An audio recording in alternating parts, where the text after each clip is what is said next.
They came from all over Azerbaijan, converging on the university hospital in Baku, the country's capital. Hundreds of children, their faces marred by disfigurements their parents can't afford to correct. When you have the opportunity to go to these countries, you realize how extreme poverty affects these children, in that the more important decision is not to get an operation for their cleft lip, the more important decision is how to be fed from day to day.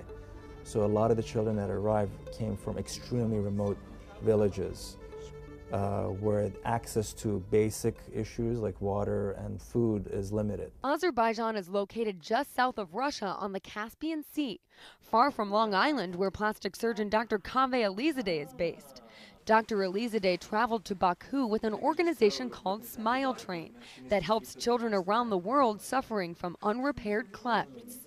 The most recent trip was specifically geared towards cleft lip and cleft palate, which is really a congenital defect of the lack of full formation of the lip, and which can extend all the way inside. It can involve the palate, which then can also secondarily affect the speech as well as nutrition if the kids are not able to eat or speak properly.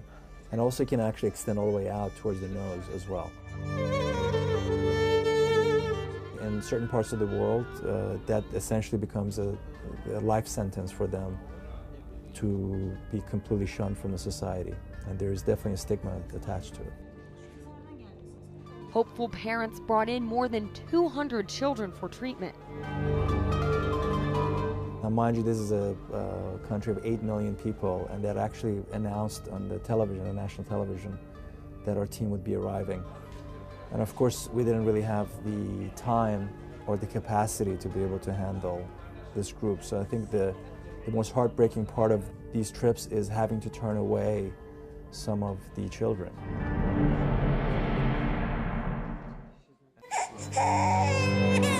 Doctors spent 2 days screening the children.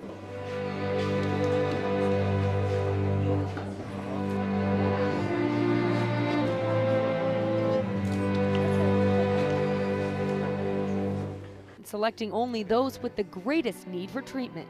As the children would come in, we made a determination based on whether they've had any surgery at all, or whether they come from very, very far areas where they're never going to get access again. You sort of make your decision based on what you think you can accomplish in a safe environment as much as possible. I know. I think he would like that. Dr. Alizadeh and local surgeons performed 25 operations in the 10 days the team spent in Baku. Our mission was very focused, and usually that's how we do it, because we want to do things that we know we're capable of, and we want to make sure that we have success. We don't want to be just coming from another country and doing an operation and causing a setback if there's an infection or wound breakdown and things like that. And repeating the same procedures allows local surgeons to learn surgical techniques. The nice thing about this trip was that we made a connection, and I always try to go on trips where we make a connection with the local physicians, so that hopefully they'll have a better understanding of how to take care of these children, and they can also follow up with them.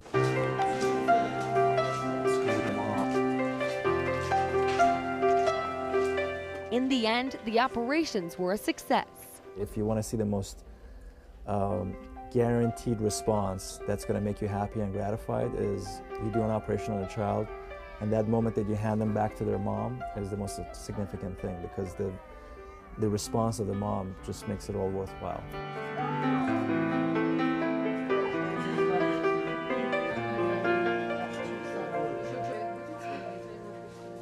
Dr. Alizadeh has been participating in humanitarian missions like this one since 1993, traveling to countries like Afghanistan, Kurdistan, and his native Iran. I identify with who I was as a child when I was there, and the opportunity to receive help from other people that came into our country where I grew up, and I realize how fortunate I am now living in this country and being afforded the opportunities that I have now. So I really see it as a way for myself to be able to go back and help in those countries. And since he became a father just a few months ago, these missions hit home now more than ever. It makes me appreciate again my own life, because I have an opportunity to go and see a child that was born at the exact same time as my own daughter, and the fact that they are not afforded, by virtue of where they were born and where they're raised, they're not afforded the same opportunities as my little girl is. And they're no different, it's just that they're in a different place. In addition to his involvement with Smile Train, Dr. Alizadeh and other surgeons with the Long Island Plastic Surgical Group have started a foundation of their own. And what we're doing with that fund is to both provide funding for education as well as research in the field of volunteer medicine, and also to recruit younger physicians and surgeons who are interested in doing this kind of work that we've been doing. Wondering how you can help? Just go online. For more information or to donate to the Smile Train, log on to their website at www.smiletrain.org.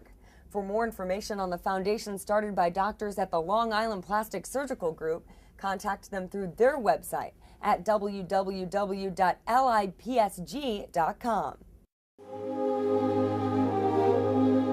So more children like these can get the treatment they so desperately need.